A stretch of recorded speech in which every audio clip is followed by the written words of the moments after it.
My car check engine light is on due to emissions problems. Can I fix this myself?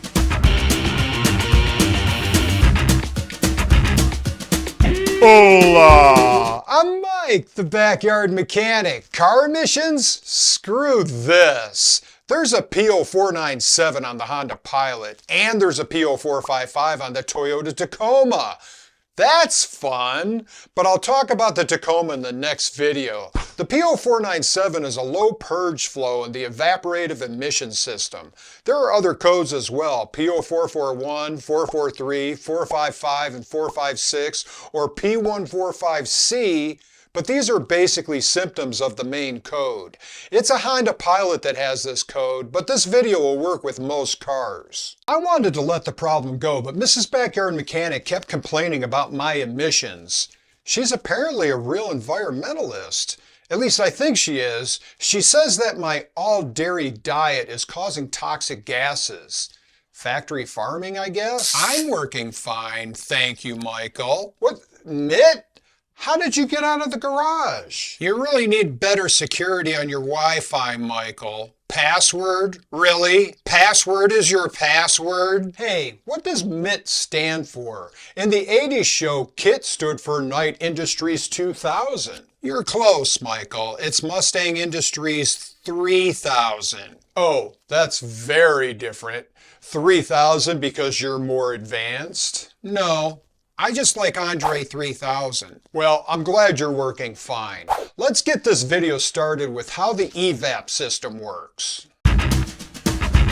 Most vehicles built after 1996 have an EVAP system that's enhanced, like me, every Saturday night. The EVAP system prevents the fuel vapors from escaping into the atmosphere. Enhanced systems can perform self-tests to check for leaks in proper system operation. Here's a very simple diagram of an EVAP system. It starts at the gas tank, which evaporates the fuel. These vapors are stored in an activated charcoal canister. When the PCM decides the engine is ready to accept the stored vapors, it opens the purge valve to create a vacuum. Of course, this in itself won't do anything unless air is let in on the other side with the canister vent valve. It needs something kind of like that hole on a bong that you... No, that's inappropriate. Oh, it's kind of like when you poke a hole in a beer can so that you can... That's not much better. Oh, it's like this straw.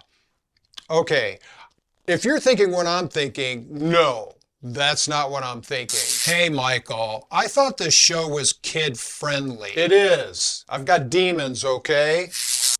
This straw is holding water in it despite the fact that suction or gravity is trying to pull water out this end.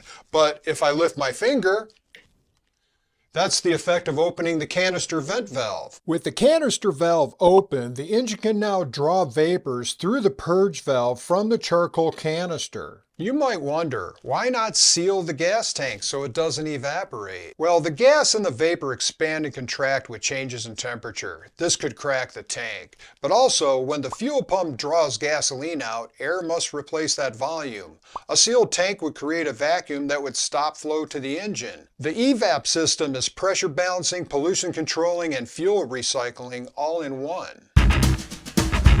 The last thing on this diagram is the fuel tank pressure sensor. This reports the vacuum or current air pressure to the PCM. If this report is different than the PCM expects, it throws an error. I know what you're thinking. You're thinking, Mike, are you ever going to pick up those underwear? And yes, let me put these in the laundry basket. You were also thinking, a little bit of gas is evaporating, so what? Fuel vapors, also known as evaporative emissions, contain volatile organic compounds, or VOCs. These VOCs include toxic chemicals such as benzene, toluene, and xylene. VOCs can cause a great deal of harm to humans, including respiratory problems, damage to the liver and kidneys, birth defects, and cancer. Whew, that was a heavy sentence. Let's balance that out with a video of Socket playing with his tunnel toy.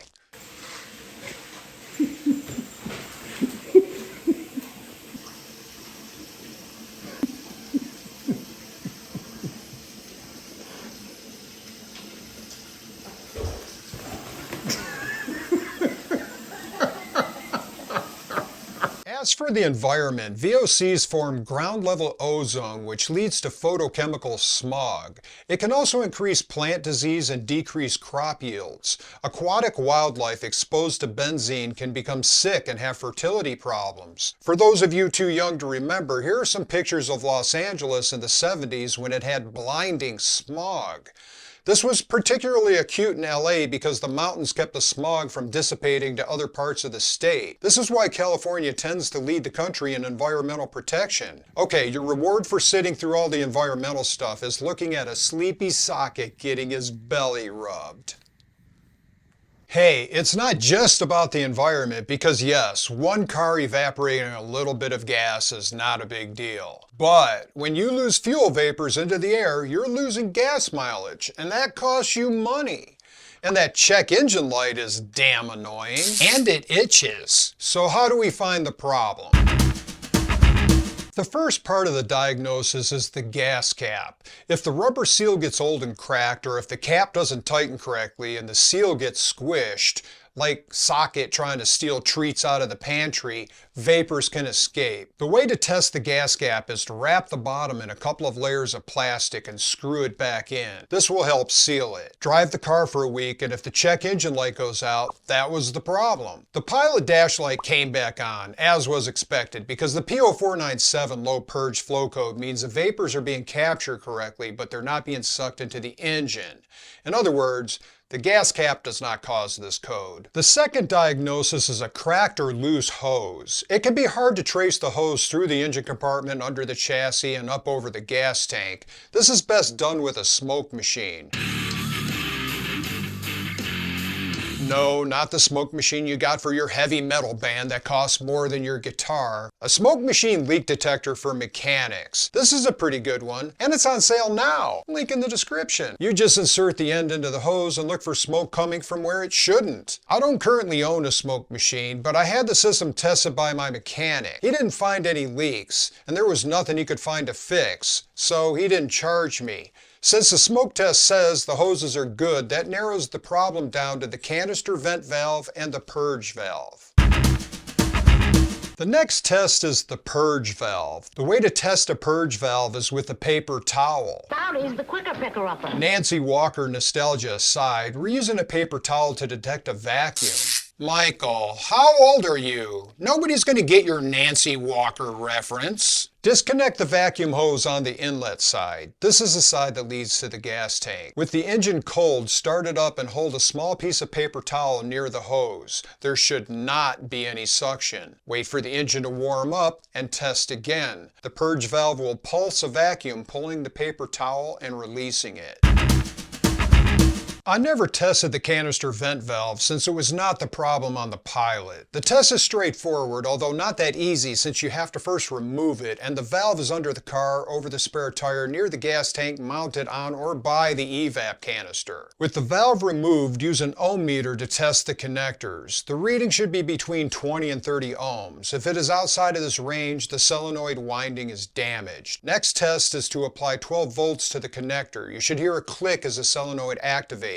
No click, the solenoid is bad. Then there's an airflow test. On some valves, like this one, there's a small hose. The vent valve is normally closed, so you should not be able to blow or suck air into it. Finally, apply 12 volts to the connector, and you should be able to blow or suck air into it. Yes, with your mouth. Yes, it might be dirty.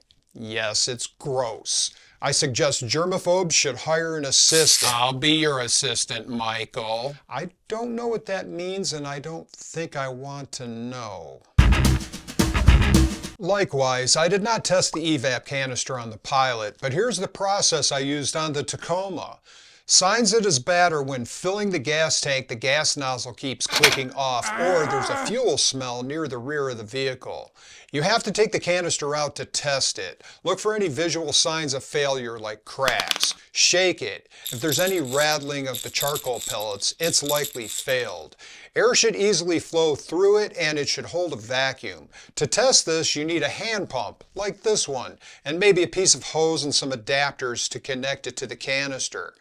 Connect the exhaust end of the hand pump to the tank side of the canister to test for airflow. Flip the pump around, attach it to the purge side of the canister, hold your hand on the tank port, and create a vacuum. It should hold a vacuum briefly and not instantly leak down. The problem with the Pilot was the purge valve. I know, you saw the clip a minute ago. It seemed to be working. I wasn't 100% sure this was the problem, but the clue was the check engine light would come on for a few weeks, then go off for a few weeks. This suggested the purge valve was intermittently failing. So I bit the bullet and bought an OEM purge valve. So why buy this expensive OEM instead of this cheap $19 part from Amazon? Well, you could, but it's a gamble. Kind of like how you ate that large piece of jackfruit cheesecake right before bed, Michael, and washed it down with a warm glass of kombucha? Yeah, kind of like that. Auto parts on Amazon, especially emission controls, are cheap knockoff imitations and counterfeits. I talked about this in depth. See my video here. The Amazon part might or might not work, and it might or might not last. Anyway, the replacement was pretty easy. Remove the hoses. This tank side hose gave me problems. I used a couple of special hose pliers. I bought a set that grabs the hose. They have different sizes. And then there's this one. When you squeeze it, it will pry the hose off of its fitting. Links in the description. The new valve was put on in reverse order. Purge hose first. It's mounted with the 2 bolts. Clamps are put in place. And it's plugged in. Did that fix work? You'll have to like this video to find out.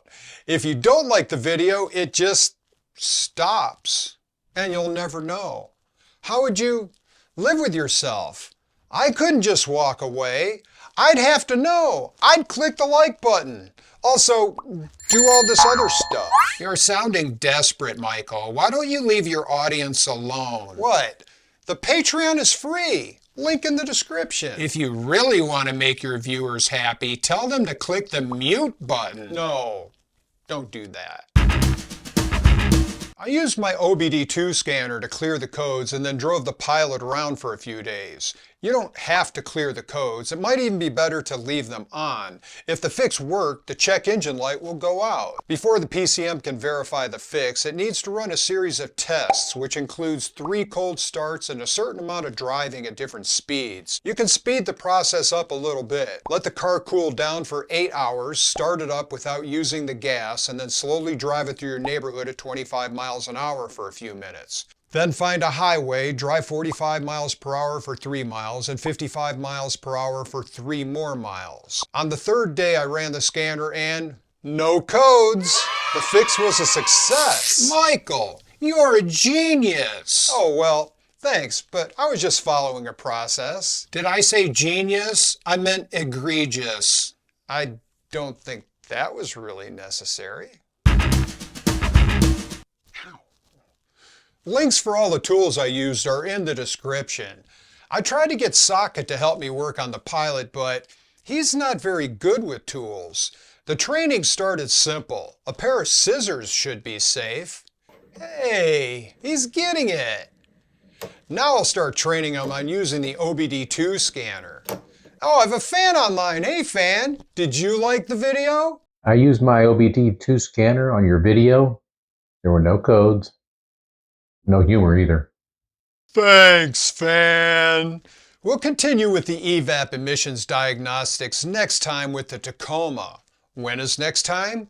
Just like head of the class, there's a new Screw This every Wednesday, noon Eastern. If I wasn't interrupted, I would have had time to do the Tacoma business. I think you're head of the class, Michael. Oh, really? Well, that's very kind of if the class was learning how to be mediocre. Gotta change that password. I don't know about man-made global warming, but with all the hot air you spew in these videos, Mike-made global warming is real. I used my OBD2 scanner on your video. The code came back POO.